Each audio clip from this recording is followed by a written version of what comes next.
기도하실 때에 용모가 변화되고 그 옷이 휘어져 광채가 나더라. 문득 두 사람이 예수와 함께 말하는 이는 모세와 엘리야라. 누가복음 9장 29절과 30절 말씀을 봉독해 드렸습니다. 이 말씀 속에서 모세에 대한 이 사명을 이야기하도록 하겠습니다. 성경과 모세의 사명은 과연 우리가 오늘 어떻게 받아들여야 할 것인가? 오늘 시대에 있어서 이 모세가 이스라엘 백성들을 애굽으로부터 이 구원해낸 해방 지도자라고 하는 사실을 우리가 잘 알고 있습니다. 그런데 이 모세의 역사성에 대한 연구를 해볼 때에 과연 모세는 이스라엘 사람이었느냐 아니면 애굽 사람이었느냐 하는 그런 논쟁을 제기한 사람이 있는데, 그 사람은 바로 유대인의 이 자존감이라 그럴까요? 유대인으로서 살았던 이 프로이드가 제기한 이 모세는 애굽 사람이었다, 다른 말로 하면 파라오였다, 이런 그 논문을 3편을 씀으로 해서 유대인들에게 역사성, 그러니까 모세의 역사성에 대한 문제를 제기한 논문이 나와서 상당한 이제 문제를 일으켰습니다. 우리는 그 모세에 대해서 뭐 성서학적으로 이제 연구를 해서 어떠한 결론을 내리냐 하는 것은 뭐 그렇게 중요한 문제가 아니라고 생각합니다. 어쨌거나 이 프로이드란 사람은 이 정신분석학을 얘기할 때에 이 모세 오경에 대한 이 정신분석학적인 입장에 있어서 유일신이 과연 무엇인가 하는 데 대한 연구를 하면서 자기 자신은 유대인의 유일신앙에 대한 신봉자로서 그것이 가지고 있는 정신분석학적인 의미를 파헤쳤다고도 볼 수가 있습니다. 오늘 제가 말씀드리고자 하는 것은 아주 연구를 지금까지 쭉 해봤을 때 예수님이 태어나신 날이 언제냐 라고 할 때에 참 놀랍게도 이스라엘이 1948년 5월 14일 독립한 날인데요. 영국으로부터 독립한 날인데 예수님의 나신 날도 5월 14일이란 말입니다. 예수님이 나신 날이 이스라엘이 독립된 날과 같다. 어떻게 보면은 하나님의 섭리와도 같습니다. 하나님의 백성으로서 산 이스라엘의 역사 속에서 이스라엘이 다시 독립하는 그 날, 2000년 전에 태어나신 예수님의 그 역사와 동일한 날을 생각할 때에 어떻게 보면 하나님의 묘한 신비가 거기에 있지 않나 또 생각이 됩니다. 우리는 모세가 가진 사명을 우리 한국교회가 사명으로 받아들이지만, 첫째, 신약에서 처음으로 예수님이 변화산에서 만난 두 사람이 있었는데 모세와 엘리야입니다. 모세는 이스라엘에게 하나님의 신명을 다시 가르쳐 주었고 율법을 가져다 주었고 그 법률에 의해서 이스라엘 백성의 종교사를 만들어준 역사적인 인물입니다. 물론 그 모세 오경 자체가 다 모세가 기록되었다 이렇게 우리가 얘기하는 것은 저자다 이렇게 하는 것은 우리가 좀 더 깊이 생각해야 될 문제지만은, 어쨌거나 모세는 모세 오경의 주장을 만들어준 기본적인 유대 율법의 완성자로 우리가 보는 것입니다. 그런 면에서 예수님은 모세의 위대성을 그대로 인정하고 모세와 같은 사명을 이 땅에서 새롭게 선포하신 분이라고 볼 수가 있습니다.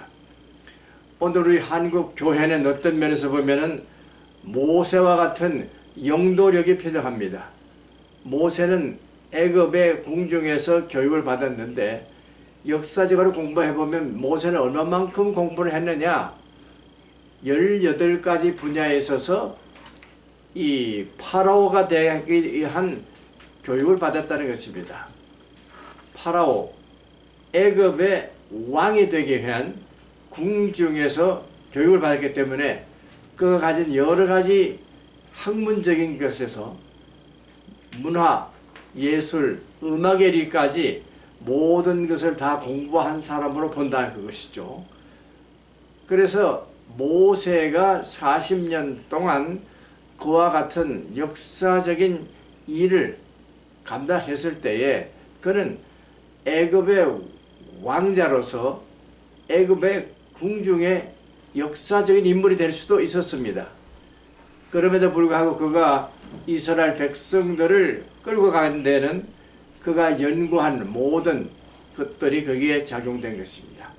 특별히 거기에서 보면은 이 지정학적으로 군사 전략적인 면에 있어서 그런 위대한 이 지략가고 또한 그 군사적인 면에서 뛰어난 전략가로 볼 수가 있습니다. 한 가지 예를 들면은 그가 이스라엘 백성들을 다 정렬해서 나갔을 때에 12지파들을 다 나누어서 각 지파의 대표자들을 다 수장으로 만들고 그 밑에 조직을 다 했을 뿐만 아니라 이 진을치기 할 때에 동서남북의 세 지파가 그걸 지키도록 그렇게 만들었습니다. 그리고 이들이 행군할 때는 6지파가 양쪽으로 이렇게 서고 백성들을 복판에 두고 걸어 지키면서 갔다 하는 것입니다. 이것을 우리는 타진법이라 그러는데요. 뱀이 가는 그 모습을 보여서 어디에서 오든지 그걸 막을 수 있는 이 뱀 타진법을 그는 사용했다는 것입니다. 이와 같은 군사 전략적인 면에 있어서도 빈틈이 없는 철저한 훈련을 받은 장군으로서 이 모든 일을 감당한 것입니다. 그뿐만 아니라 그는 영적인 사람이었기 때문에 시내산에서 십계를 받은 사람입니다. 십계명을 받아서 그것을 그들에게 법률로서 준 사람인데 이와 같은 놀라운 그 율법을 그들에게 줄 수 있었던 사람, 이것이 다 근본적으로 보면은 애굽에서 파라오의 그 위대한 공부를 한 사람이기 때문에 그렇다는 것이죠. 이제 우리 한국교회가 좀 비약입니다만은 모세와 같은 영도력을 발휘하자면은 오늘 시대에 있어서 우리는 좀 더 파격적이고 초월적인 지도력을 함양해야 할 때가 된 줄로 압니다. 한국교회가 2040년 내지 2050년이 되면은 현재 있는 교인들 중에 50%가 줄어든다고 합니다. 만일 1000만 명이라면 500만으로 줄어든다는 것입니다. 앞으로 30년 만에 그렇다는 것이죠. 왜 그러냐? 여러 가지 면에서 많은 사람들이 노화가 되고 교회는 젊은이들이 없고 다 이렇게 다 보면, 그리고 또 교회에 나오는 사람들이 마음이 해이해져서 교회를 떠나는 사람이 그렇게 많다는 것입니다. 말하자면 이탈되는 교인들이 많다는 것입니다. 이 30년 동안 앞으로 교회가 그렇게 만일 반으로 줄어든다고 한다면 우리는 지금부터 어떠한 혁신적인 생각을 가지고 교회를 지켜나가야 할 것입니다. 그와 같은 방법론을 우리 교회의 목회자들이, 교회 장로님들이, 평신도 지도자들이 잘 생각해서 2050년 미래 한국교회의 그 때를 바라보면서 결단해야 되는데, 마치 요단강을 건너기까지 달려간 그 마지막 순간에 가나안을 정복하려고 하는 그런 마음 자세를 가지고 그때를 향하여 달려가야 하겠는데, 제가 주장하고 싶은 건 그것입니다. 모세가 이끌었던 40년을 여호수아가 다시 그것을 받아서 가나안으로 갈 때에 그 모든 것에서 연속성이 있었다는 것입니다. 우리 교회, 한국 교회를 공부해 보면은 그 교회를 이룬 사람들이 거의 다가 중인들이었습니다. 중인들은 보통 실제 생활에서 이 산업공상을 통해서 살아갔던 사람들인데요. 이들 중에는 어떤 사람들이 있었냐면은 보부상이 있었습니다. 보부상. 그러니까 상인 정신을 가지고 산 보부상들이 돈을 만졌다. 경제인들인데 그들이 교회를 자급자족했다는 것이에요. 교회를 자립시킨, 교회를 세운 사람, 실제적으로 교회를 운영한 사람들이 됐다 이것입니다.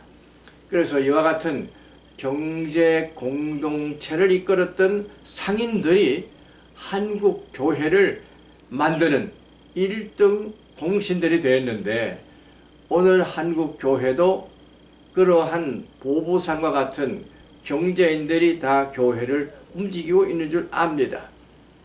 이제 교회의 중심되는 이와 같은 경제인들이 상인 정신을 발휘해서 교회를 자급자족했던 것처럼 이제 앞으로는 30년 동안에 우리 교회가 그와 같은 독립적인 재정을 가지고 선교에 이바지할 수 있도록 풍요로운 교회를 만들어야 할 사명이 있는 줄로 압니다. 모세의 사명이 독립을 하기 위한 것이었다면 우리 오늘의 교회에 있는 평시도들은 이와 같은 미래지향적인 자급자족을 주는 자치를 하는 그러한 평신도들로서 적극적으로 교회의 미래를 위해서 헌신하고 어떻게 하면은 마을 목회를 감당할 수 있는지 지금부터 연구해 나갈 수 있기를 바라는 것입니다.